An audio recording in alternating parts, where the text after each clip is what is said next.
For this review, I'm going to look past the canon breaks and other major changes that were made because I want to focus on the actual show's quality and whether or not it's good. And honestly, I really wanted the show to work, and it ended up being a very frustrating experience. There are some good ideas within the Acolyte, but they're buried under this terrible execution on multiple fronts that just makes me sad because there was a lot of potential for this show. One of the main examples of an interesting idea that was fumbled was the juxtaposing arcs of Osha and May, where they essentially flip. On paper, or in a pitch meeting, this sounds like an excellent idea. However, the way these characters are developed and set up feels both confusing for how they end up where they do, and they never really achieve a point of great likability. For the first point, Osha's end, where she teams up with Manny Jacinto's Sith character, is really confounding. Primarily because he butchered and killed most of her friends and colleagues. The fact that Osha, who was an empathetic character, is able to side with someone who is so blatantly evil seems wild.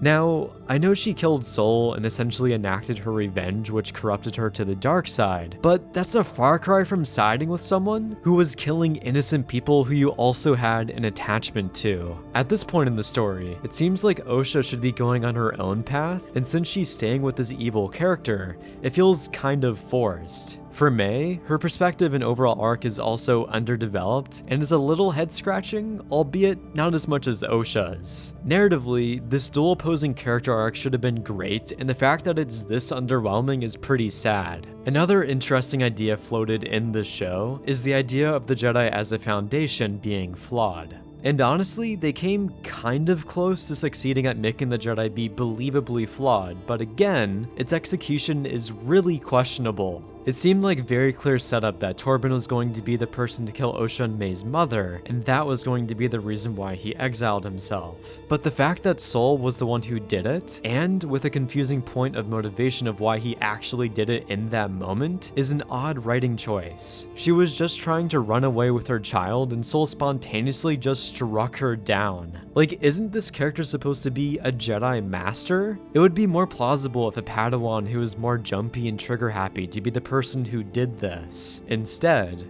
the writers want to make it to where the character responsible for this death is the person who's directly attached to Osha and to push her to the dark side. It feels like the writers couldn't come up with a plausible scenario for Sol to actually kill her under a realistic scenario. That also doesn't villainize the mother. The writers, or Leslie Headland, essentially put themselves into a corner, and the only way out was creating an extremely questionable action that never really should have happened. And this is basically what the story centers around, and the fact that this motivation and action is so flimsy is a massive blow to the center of the story. This is also completely ignoring how silly this scene is from a writing perspective. Like, Sol literally just kills the cult's leader, and then they just sit there for a bit and don't immediately try to kill him. Along with Torben doing practically nothing wrong and just blocking arrows, and him doing this somehow leads him to exile himself permanently. That comes across as the writers blatantly making him a red herring for doing something wrong to surprise the audience that it was actually Sol.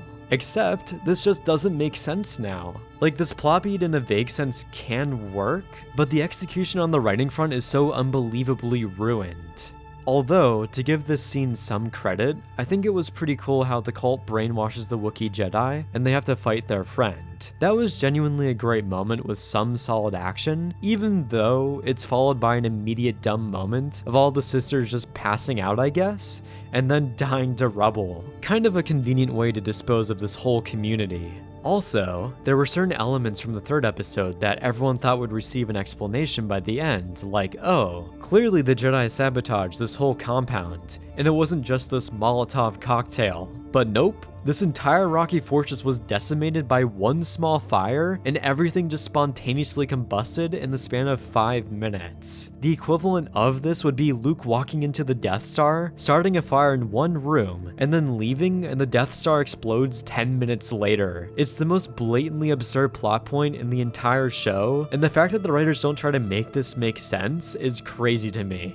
In another development for this episode, we find out that Sol holds up the catwalk that has both May and Osha on either side. And the thing that immediately is questionable here is why Sol doesn't force pull both of the kids off the catwalks. Theoretically, that would be significantly easier than holding up this entire catwalk since these kids probably weigh a combined 150 pounds. Again, this is such a contrived moment to make it to where May ends up getting separated from Osha and Sol and them thinking she's dead. I'm not going to go into every single episode and do it devoid of logic and point out all the numerous writing flaws, because that would be an entire video on its own. But there are so many major writing errors that essentially tank the quality of the show in my opinion. I am getting a little distracted here, and let's go back to the point of the writers trying to villainize the Jedi. I said in my How to Destroy Star Wars video that this was a very puzzling direction to take the story, and you're essentially dismantling the entire image of the Jedi. To me, that image is pretty sacred, and I would have been fine with an exploration of Jedi turning to the dark side, and how their methodology is kind of contradictory. But the writers instead compromised the entire Jedi Foundation into being this very questionable organization that at times comes across as being just as bad as the Sith, which is a pretty crazy statement. Like, the bald green lady is both being incredibly stupid and also extremely manipulative. Does she not think these Sith characters will ever resurface again and contradict the story she tells May? This just comes off as baffling incompetence at the highest level of this organization. Because of this overall direction feels overly edgy in an attempt to drastically change the Jedi to the point that it kind of feels disrespectful, along with the fact that Jedi Masters should really not be making these kinds of massive blunders constantly throughout the story. It goes back to the notion of the story feeling contrived to fit a narrative that the Jedi are a flawed organization, even though they trained for their entire lives to become masters and should be better than this. If the writers pivoted away from narratively wanting to dismantle the entire Jedi culture into being this oppressive regime that's almost comparable to the Sith, then I think the story would be much better. Then there's the whole aspect of the story being forced into a TV show medium, when it probably could have succeeded much better as a movie. There's surprisingly a lot of excess in a show with only 8 episodes consisting of about 30 minutes each, like 2 backstory episodes that come off as redundant, and quite a bit of downtime throughout multiple episodes. This narrative could easily be more condensed, which is pretty damning for how short it already is for a TV show. Not to mention how many redundancies there are throughout the season. The primary example outside of the 2 flashback episodes is the fact that characters in the vast majority of scenes are constantly talking about the past. For a show that already has flashbacks, the fact that there's so much exposition is incredibly egregious from a writing perspective. It just makes you not care about anyone and doesn't attach you to the characters because they spend all their time reflecting on the past instead of building them in the present. And since there's so much exposition throughout the show, it makes it seem questionable as to if we really needed these flashback episodes. I know the core of the show really stems from this past, but being more vague and making this open to interpretation would simultaneously solve a lot of major writing flaws within those flashback episodes. Or you can have a small snippet flashback in the end when Sol comes out and admits to killing Osha and May's mother. That's kind of what they do actually in the first episode by alluding to what happens in the past via a vision.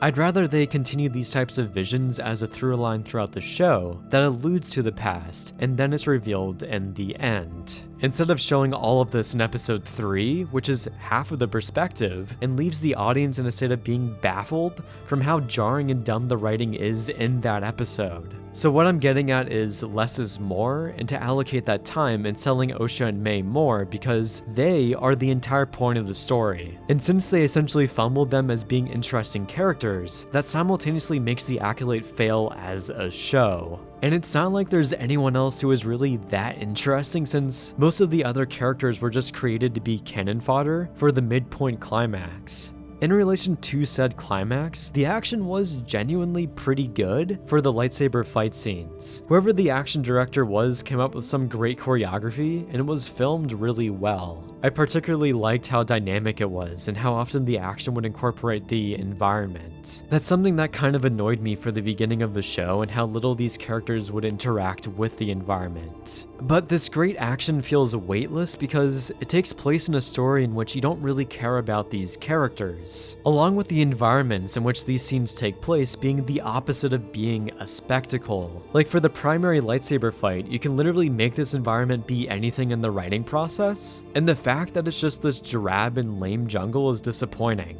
Same thing for the ending, in which it takes place in a dull and mundane courtyard. Maybe they could have had a deck that extends out over the cliff in which we could see the horizon as Sol and the Sith character fight in front of it. I don't know, the presentation of the action in terms of the environment in which they take place is so underwhelming. At least the music though gets a bit better for the ending fight scene. In general, for the Acolyte, there's a lot of cool ideas throughout that end up getting squandered from the shoddy writing. And I know I'm primarily focusing on this general aspect of this show, but to me, it's by far the most damning aspect that really upsets me. This also isn't even bringing up how predatory the ending of the show feels, in which they randomly throw in Darth Plagueis for seemingly no reason other than to excite fans for a possible season 2.